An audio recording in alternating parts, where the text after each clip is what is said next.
yes nimbatangirira program bakweta Eki Waba Nokimanya program ya manu munonga abantu amenye kandi mbagambira ngo am a great historian, am a great economist kandi rekokire base kuba nimba history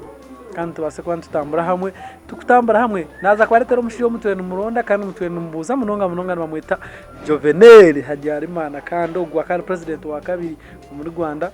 kandi umunyarwanda bakamweta izina Kinani icyumayisa chief of savage takuchimanya nganji mayisa invisible so urunyarwanda rukagezaho kumwewa. Let's go people kandi katambura mpora Habyarimana akazagwa 2008 byo kwa kashatu mwaka ugwara kumugwenda 3 na mushanju kandi yija kuba nakirugamo umwaka 2006 byo kwa kana kumugwenda 9 ubwo no bwafa kandi akajyo munyamahe kandi yasavinga nka president wa Rwanda wa kabiri kurugo mu mwaka ugwara kumugwenda 3 kandi kuzo mwaka ugwara kumugwenda 9. He was nicknamed Kinani Kinyarwanda word meaning invisible. So wano basakwa no maye kigambe cyo no basaka kireba no mushawa mani munongano basaka kumureba savage ka kumureba hatetema bakireba office yo bwa president n'abagama bakajimara mu bwire kandi yisha yafa ubuyirobwe katuragara history ye kandi bagira ngo umuringo gwiyafiremo assassination no manyito aba history assassination warfare mu politics bakakwitire ryo butebe egentebe tubakajangu ni accident no it's assassin bajeta assassination akazaga umwegwa weta Gisenyi Rwanda Burundi kandi yazagwe 2008 kuna nabagambire ryo kwa kashatu kumugwenda 3 nengahe na mushanju kandi akija yafa aine nyaka 5 na mushanju yonka yo bukuru ejibina cyo bwebembeza kandi baceta MRND kandi umukazi wa kandi mwita Agasi Habyarimana kandi uyabwi no mwaka ugwara kumugwena kaganisha 3 akija yashomeraho muri Rovanium University kandi yija ya joininga Kigali Military Academy Rwanka kari Major General Battle Wars akazo mu rutaro rwa leta Rugesera Invasion kandi na Rwanda Civil War zo n'intarezi yaziyagiremo ko munyamahe Habyarimana ogu akabanza yakoraho munonga ministries ryo kwerinda Minister of Defense kandi under first president wa Rwanda bamwita Grigore Kayibanda akakora nka Minister wa Defense ahasi ya president wa bariho bayita Grigore Kayibanda kandi after overthrowing Kayibanda umwago wari kumugwena janjonesha yija iho Kayibanda go wenyine wiyabiye nakorera nka Minister of Defense ya overthrowing mu entra coup d'etat kandi coup d'etat mukazire na munonga hano ya mu Uganda nizo zireta aba president coup d'etat bace no kuhamba owebembezi akija yahamba president wewe mwita Kayibanda kandi umwaka gwa kumugwena change nengahe change ndeshatu was a dictator and electoral fraud was suspected. So aha history yo ne mugamba honka dictator kandi no bimanya kuba kugezaho kutwara nkitabira guju but anyway umwaka gwa kumugwenda 9 kandi Tusire Rwandan Patriotic Front RPF ekatandika rutaro ningashe RPF yija yatandika rutaro kandi kugezaho kugwanisa ubwo mwebembezo gukatandika umwaka ugwara kumugwenda 9 after 3 years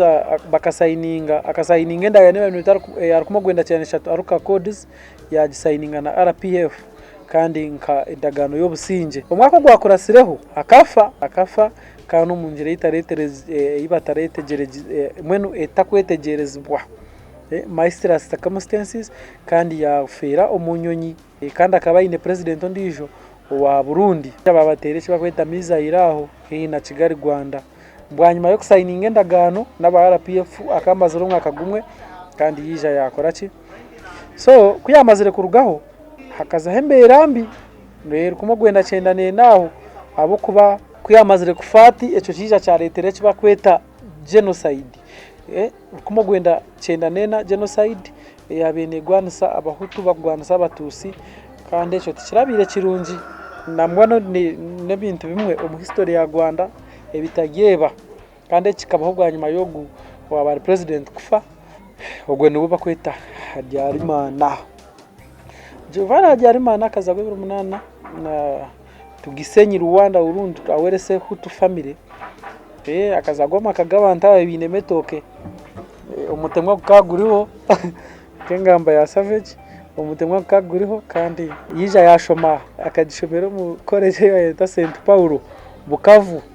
Belgian Congo niyo yashomire kandi yija yagaka ya graduating degree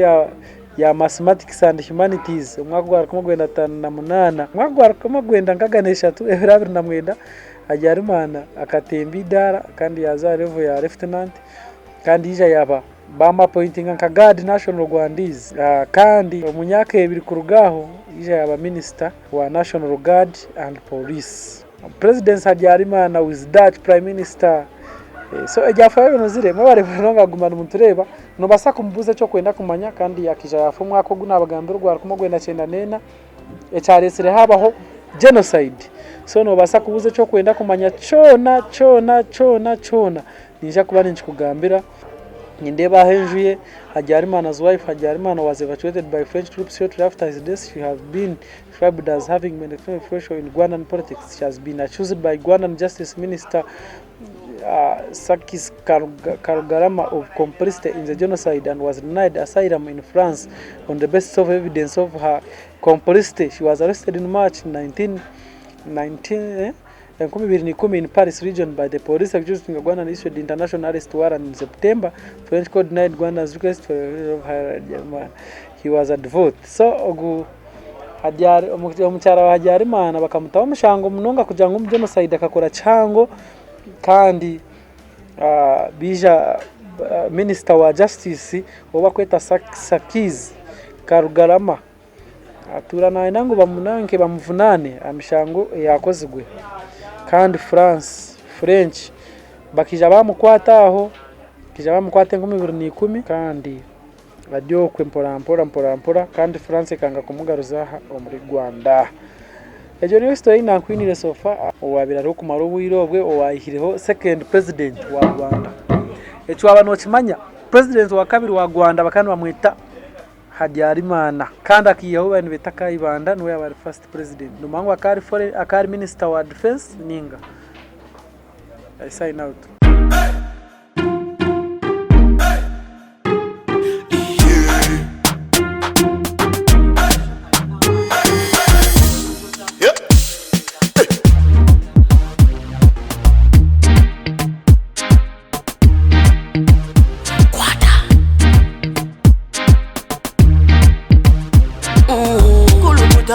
Selecta,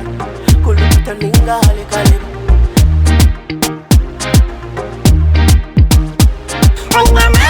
Nina mani, no za kuchiriza ngo nina mani.